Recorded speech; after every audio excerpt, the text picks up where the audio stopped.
Доброе утро, Мира. Приветствую вас из города Якутска, с вашей родины, Якутии. Доброе утро, Олег Гаврилович. Ага. Доброе утро всем. У нас разница в час, да, между Якутском и Даляном. Да, всего час. Ну, это пекинское время на весь Китай одно. Да, час. А вот сейчас какая погода в Даляне? Ну, достаточно теплое, хоть и желтеют уже деревья, но все равно тепло, но бывает вечерами ветрено. Мгм. Ну, Ну, море, ага. У вас это считается осенью или зимой? осень. Осень, да, сейчас.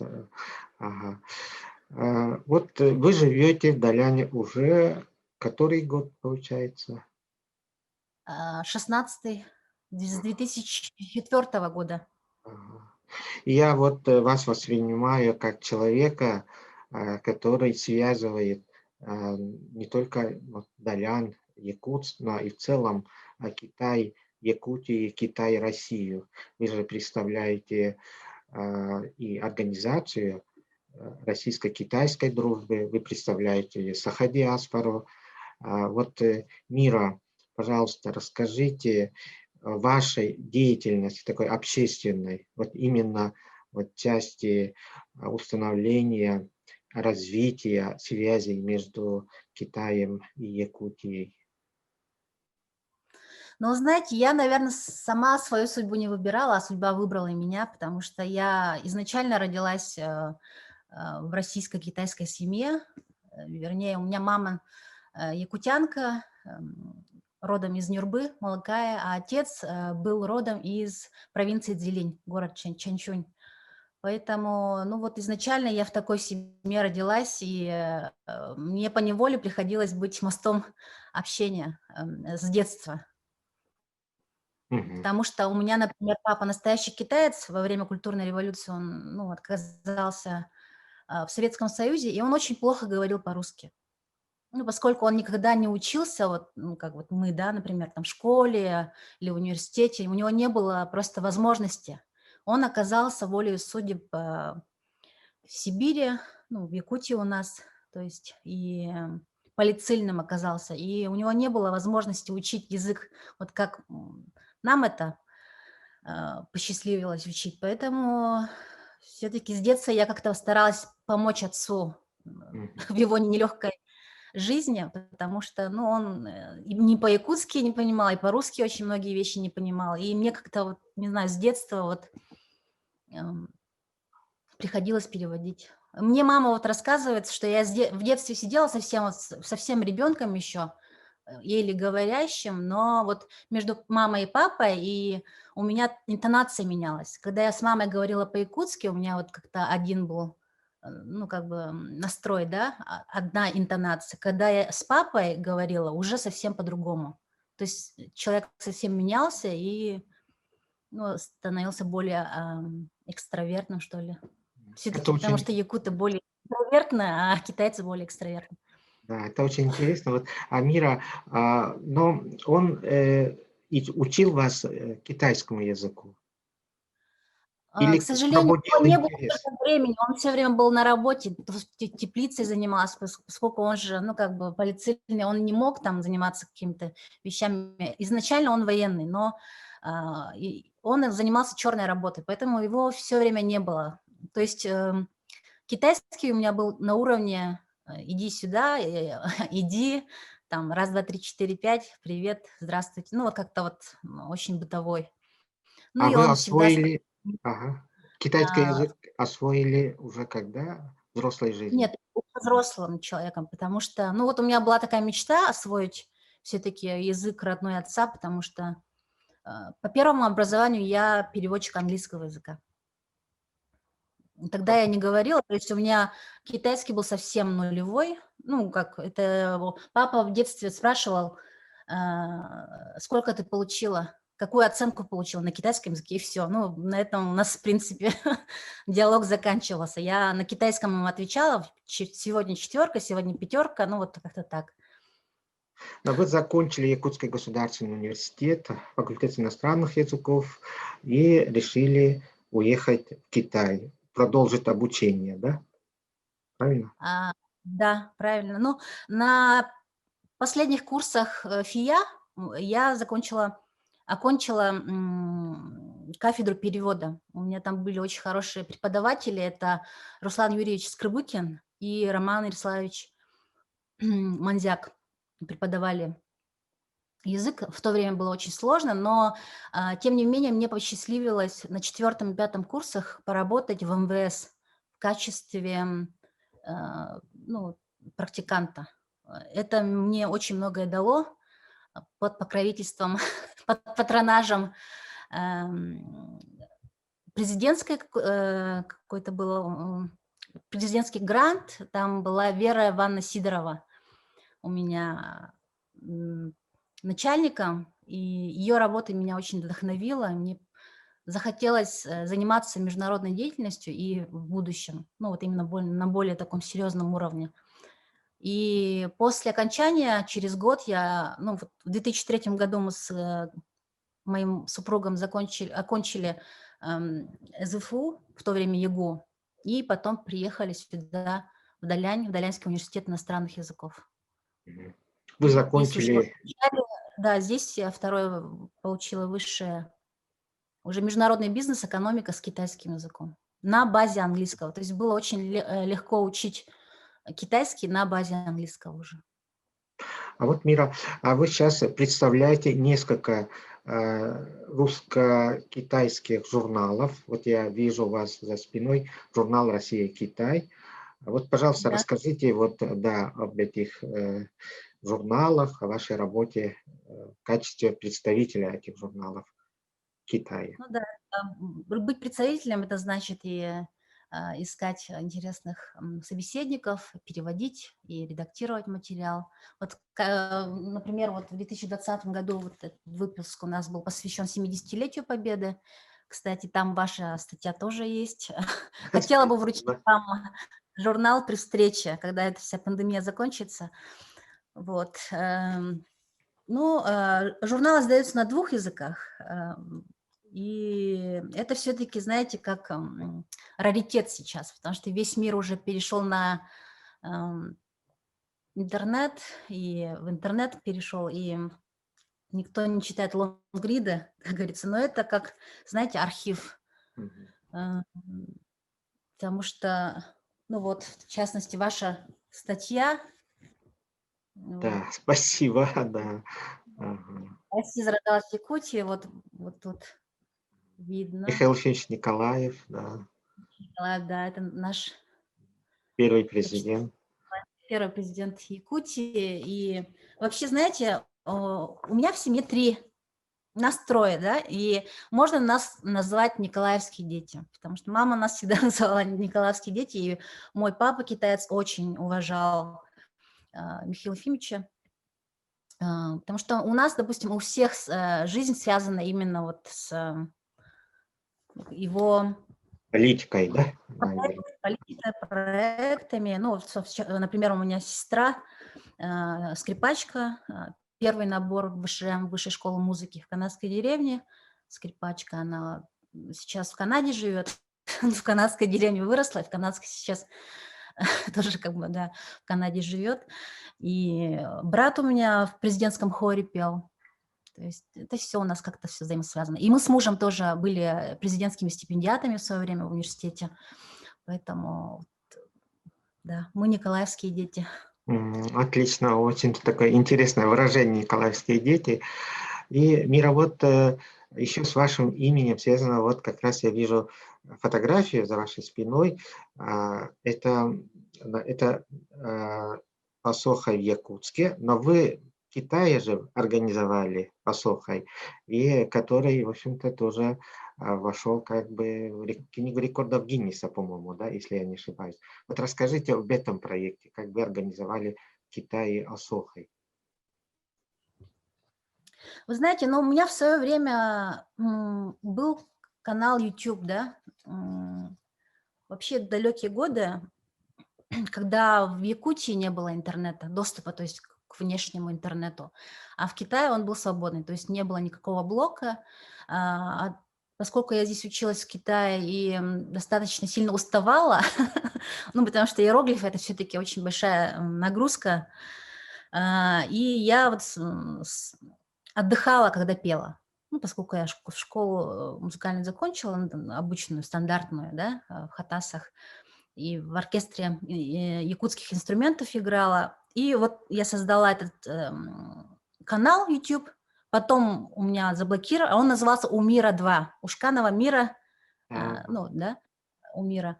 А потом его как бы заблокировали, что-то там не получилось, и у меня второй создала я сайт, еще раз канал, уже назвала «Экс у мира». Но он все равно оказался одним из первых в Якутии. В то время сидел еще Болат Бочкарев. И мы друг у друга смотрели, конечно, видеоролики, мои какие-то песенки, мои переводы. Причем эти переводы, там, чебурашки, я не скажу, что самые там удачные, но они были сделаны в 90-е годы. То есть это были такие песенки легкого такого содержания. И таким образом люди как-то вот начали узнавать меня на улице. Это для меня было шоком, только из-за того, что куда-то выложил. Но со временем заблокировали в Китае YouTube. Вот. Ну, все это так начиналось, потихонечку, с переводов каких-то, да, маленьких. И в одно время я в Даляне организовала, это уже были 2010, по-моему, организовала международное Асохай. То есть Асохай я назвала Асохай хоровод вне времени и пространства. Ну, то есть это был такой онлайн-проект, вне зависимости там, от национальности. Мы спели хоровод, ну, как бы асохой, да, на 3 языках. Ну, вот без якутского, потому что якутский, понятно, все поют, да, поэтому русский, английский, китайский. Были переведены тексты, а текст, ну, пришел очень такой достаточно простой, но когда я играла на хамусе. Ну, вот как-то все это взаимосвязано, поскольку, наверное, так, это симбиоз тоски по родине или ну, все-таки бывают какие-то моменты ностальгии, да, поэтому. И вдруг со мной связались из медиагруппы «Сетим». Говорят, о, мы там видели ваш интернет-проект, там иностранцы асохой поют на разных языках, а мы тут собираемся рекорд ставить. Можно ли там использовать эти аудио и видео для распространения, ну, чтобы для того, чтобы позвать других в Якутию? Ну, вот как-то так. То есть был резонанс здесь, в Даляне, и в Якутии тоже был какой-то резонанс. Но это Мгм. все через интернет, это сила интернета. Мгм. Да. Сетим, Мгм. связь. И, ага. И одним из еще больших проектов, в котором вы участвовали, это перевод романа Николая Алексеевича Лугинова «Кунские повести». И в китайском языке оно вышло под названием «Граница». Вот я помню, 5 лет назад, в декабре 2015 года, состоялась презентация этой книги в Пекине. Вот мы тогда с вами встретились. И это, мне кажется, очень тоже важный вклад как бы развития отношений, да, между нашими странами, между Китаем и нашей Якутией в том числе, потому что эта презентация же проходила в рамках Дней культуры Республики Саха. Это тоже очень важно. Вот, пожалуйста, расскажите о работе над переводом. Как вы к этому пришли? Взяться за такой большой труд, перевести роман исторический. Вот, пожалуйста. Началось это с 2011 года, на самом деле. В 2011 году в Далянь приехала делегация во главе с Евгенией Исаевной Михайловой. Они организовали, ну, вот такой тур в Даляне. Они осматривали несколько университетов, там, да, интересные. И со мной тогда связался Нюргун Романович Максимов. В то время очень молодой человек. Он даже мне позвонил и сказал, что вот собирается делегация. И примерно в то же время Николай Лугинов приезжал в Далянь. Ну, это уже там были свои какие-то дела, там по медицинской части. И вот мы тогда и примерно и познакомились, и договорились о том, что надо бы начать перевод якутских авторов на китайский язык. Но это, конечно, большой глобальный проект. Я сразу сказала, что я сама лично не берусь за это, потому что я все-таки, сколько бы я не учила китайский язык, я не смогу сравниться с носителем языка, поэтому нужно обязательно в коалиции работать. Я нашла переводчика, девушку звали Лисия, но она прямо вообще каждое предложение у меня спрашивала. То есть хоть роман «Хунские повести» был и на русском языке написан, но там очень много вот таких именно якутских Слов. понятий, слов, да, и там еще же, вы знаете, изречение Лао Цзы, там нельзя в китайском варианте нельзя использовать перевод перевода, то есть нельзя просто дословно переводить то, что там на русском написано, поэтому нужно искать ну, в оригинале Оригинал. что. Да. Да, оригинал. То есть это была очень сложная на самом деле работа, у меня прям вообще голова пухла, потому что реально было очень сложно. Мы, ну, очень долго редактировали, потому что в некоторых местах были несостыковки. Она все время звонила мне, я звонила из Даляня в Якутию Николаю Алексеевичу. И вот эти моменты, ну, которые выписывала все время, ну, спрашивала, он там уточнял и так далее. И потом, ну, когда уже перевод был сделан, его очень долго редактировали. Мы окончательный перевод мы дали еще профессору из Даляня, чтобы он полностью уже проверил. И он все прочитал, ну и подсказал идею, что, вы знаете, «Хунские повести» — это очень хороший роман, связан с Китаем, но название все-таки, скорее всего, нужно переделать. Пожалуйста, посоветуйтесь с автором. Я спросила, в чем причина, потому что, ну, как бы не понимала. Он сказал, что все-таки хунны — это был, ну, были очень такой великий народ, но китайцы их боятся. Чтобы не было вот изначального отторжения до прочтения книги, лучше всего сделать название нейтральным, ну, чтобы был интерес, там, да, и чтобы все-таки читатель прочитал, а не изначально уже принял это как вызов, там, какую-то претензию к истории. Поэтому, и тем более, там постоянно цитируется их великий Лао Цзы, философ, мыслитель VI век до нашей эры. Вот смотрите, вы упомянули 2015 год. В начале книга выходила в таком формате. Это вот первая книга вот так выглядела. Да. Тут граница и Николай Лугинов на китайском языке. Да? Ну вот тут тоже его... Но потом общество Лао Цзы так полюбило этот роман, что они уже под своим международным ну, вот уже тоже у них есть этот свой код, международное издание. Тут уже граница на обложке Лао Цзы. Лао Цзы, да. И тут уже идет Николай Лугинов, автор, переводчик Лисия, Умила, это мое китайское имя, вот переводчики, и международное издательство, общество Лао Цзы. Вот то есть так, эта да. книга уже выдержала 2 издания, получается, в Китае. Да. Там уже просто тут дополнено было предисловие именно от председателя общества Лао Цзы. И они потом избрали Николая Алексеевича заместителем председателя общества Лао Цзы.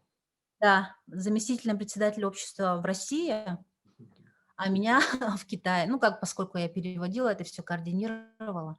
И я помню, когда мы в 2015 году в Пекине с вами встречались на Днях Якутии, у меня просто голос сел от переизбытка перевода, потому что там такая внушительная делегация была, и там каждому, как бы стараясь перевести бесконечно телефон, у меня просто сел голос, и я помню, что ну, вот, Сахатеатр же поставил спектакль, да, вот этот спектакль, и я когда сидела хриплым голосом, это все переводила. Ну, конечно, это сложно, когда очень много людей, и нужно всем переводить.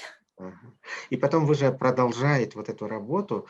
Вы недавно переводили, как я понимаю, фильм Эдуарда Новикова «Царь птица», наш такой один из самых знаменитых фильмов последних лет. Вот Да. как шла работа тоже об этом? Это, мне кажется, тоже очень важно, что фильм будет звучать на китайском языке.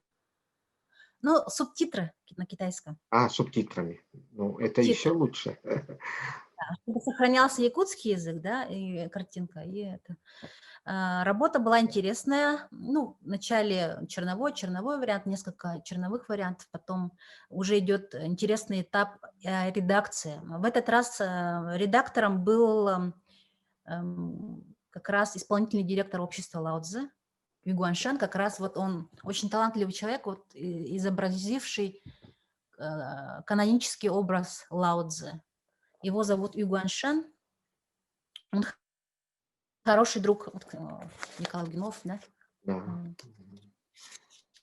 Он же приезжал Вот. к нам в Якутию. Ага, да. Ага. Ага. Приезжал, да, такой крупный Выставку. человек. Он на самом деле очень известная личность в Китае, про него вот в Байду есть. Байду — это как Википедия, только в Китае. Очень много информации на многих сайтах. И Жень Минжибао про него пишут. Очень такой одаренный человек. Он даже в кино снимается, но играет мафиози. Он смеется, потому что внешне похож на мексиканского наркобарона. Такой с усами, темненький. Ну, он сам даже, самоирония у него хорошая. Вот. Ну, тем не менее, так идут потихонечку такие проекты. Мне очень приятно работать. И даже мне Сахафильм выдал грамоту благодарственную. И сам Эдуард Новиков мне вручал в парке «Россия. Моя история». Вот комплекс музейный. Да. Вот вы в прошлом году приезжали в сентябре и побывали в библиотеке архива Михаила Ильича Николаева, да, первого президента. Вот, и вы еще встретились тоже как раз вот в историческом парке. То есть, вот, Мира, вы продолжаете вот эту работу как представители саха-диаспоры. Вот якутян много ли сейчас? Я понимаю, 2020, конечно, многие уже не могут выезжать. Но в целом вообще вот много студентов вот за эти годы были в Китае, да, учатся. Да, да. И это радует, потому что все-таки нас очень мало, ну, как я себя считаю саха, и китаянкой тоже считаю. И одновременно, как во мне есть эти два начала. И сейчас нас, якутян, здесь в Китае очень мало. Все-таки студенты, они вернулись, поскольку они не могли здесь долго находиться, да, и сейчас все учатся онлайн через интернет. Вот. А работающих в Китае на самом деле не так уж и много. Ну, таких, как вот я с мужем. Вот, да. А расскажите, пожалуйста, о вашем муже, супруге Григорий. Он чем занимается? Я знаю, он же известный спортсмен, марафонист. Пожалуйста, о нем тоже. Мне кажется, это будет Знаете, интересно нашим зрителям. интересная очень история. Он никогда не был спортсменом, на самом деле, раньше. Ага. И в этом тоже интересная очень есть история. В 2016 году мы в Даляне поставили Серге. В Даляне, Порт-Артур. Как раз вот смотрите, вот на обложке, да, это же не просто памятник советскому солдату в Порт-Артуре. Тут стоит якутская делегация. Да. Андрей Савич с бессмертным полком, да, герой, у него в руках табличка «Героя Якутии» Степанова, тут медиагруппа «Сетим». Ну, в общем, это якутяне и хор далянский русской песни, далянский хор русской песни. Вот это мы стоим после установки Серге. Интересно. Ага. 9 мая, 16 год. Григорий тогда был очень такой... Это его фотография на обложке. И он тогда совсем не бегал, человек совсем не бегал, но он все время вот присутствовал в качестве фотографа. И вот есть даже фотография, где он стоит вот посередине Сергея, а мы все водим этот Асохой, получается, ну, с этими китайцами и с корпорации, и, ну, Кайши, которые вместе с медиагруппой сети поставили этот Кым Сергей один. Ну, в смысле, Сергей, посвященная 90-летию Кыма было, 2020... нет, 95 лет Кым. 1921 год это создание считается, да, газета. Газета Кым. Да. И как раз это было 95-летие Коммунистической партии Китая. Как совпало, интересно, Да, даты. да, 25 А, год это вот да, очень знаменательная дата. Ну и вот как-то он все, как-то, видимо, этот хоровод на него подействовал, что ли. Вот как-то вот после этого хоровода Григорий там начал с утра вначале бегать. Человек, заметьте, вообще не спортивный, который совсем никогда не занимался спортом. Он всегда избегал физкультуру, ЛФК, он ходил, ну, как бы в университете, да, с нами там как-то на ФИА тоже на шейпинг. Ну, в общем, как-то вот произошло что-то, какое-то чудо, и он вдруг начал бегать по утрам и такие прямо результаты стал выдавать. Ну, не знаю, это иначе как чудом я не могу назвать, потому что человек совсем не был спортивным. Он был обычным сотрудником торговой компании, но сейчас заместитель в одной металлургической российской компании, представительство московской компании здесь, в Даляне. Вот. Ну и сейчас он каждое утро в 5 часов встает, до работы тренируется. Он участвует в соревнованиях, да? Да, в марафонах. Ультра-трейлы– это бег по пересеченной местности, по горам. То есть это не просто ровно, да, а именно там М. по разным горам, Этот вид, поэтому каждый раз ага. бег Этот вид спорта, он же в Китае, по-моему, очень развит, да? ультра, Хорошо, Мира, вот еще, ну, во всем мире тоже. ага, да. Вот вы же в марте этого года организовали исполнение далянским хором русской песню Ивана Аргунова «Иреллары», да, и мне кажется, это у нас было размещено во многих ресурсах, Якутское информационное агентство, ЕКТ, Ньюс и так Даже далее. федеральные, да. Ага, это как-то тоже имело, мне кажется, вот как бы влияние на настроение якутян. Поэтому, мне кажется, это очень важно было, то, что вы это сделали.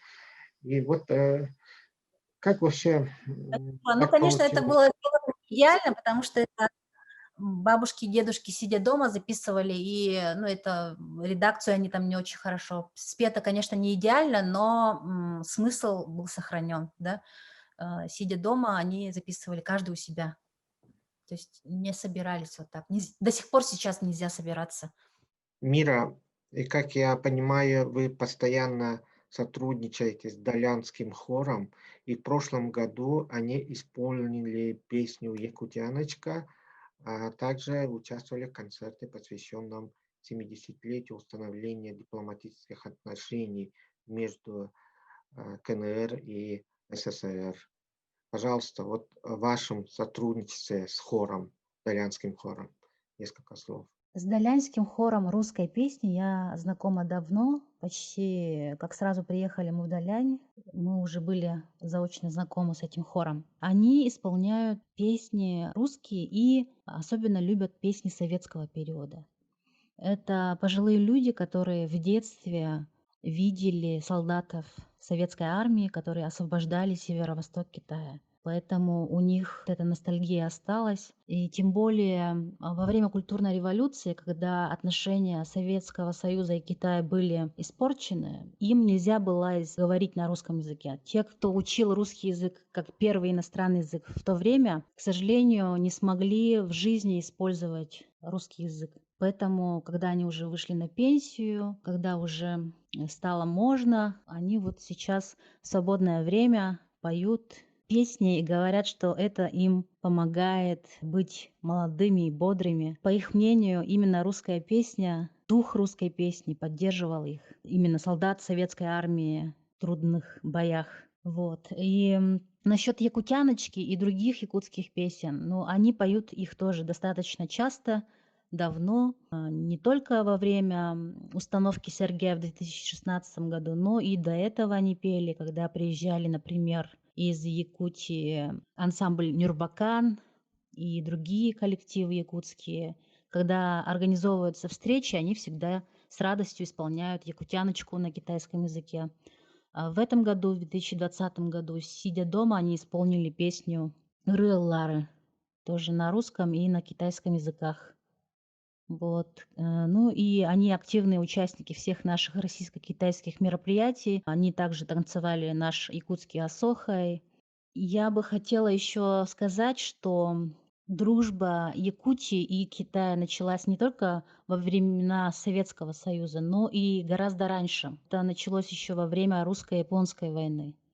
И в то время, во время русско-японской войны здесь был один человек, которого звали Василий Тимофеевич Оконешников. В миру его так звали, но он был корабельным священником, и его знали как отец Алексий. Только потом, когда мы с мужем приехали уже в Далянь, в Порт-Артур, мы от сценариста и драматурга Семена Ермолаева, Сен Экера, узнали, что именно здесь отец Алексий проходил службу вот эту, да, в качестве священника. И я тут же вспомнила, как к миллениуму, к 2000 году, мы с семьей ходили на спектакль Андрея Савича Борисова «Одиссей инока Якутского». Поэтому все у нас это, оказывается, связано. И мой супруг Григорий Максимов, он был назван в честь дяди Гриша, который в свое время тоже, оказывается, служил в Порт-Артуре.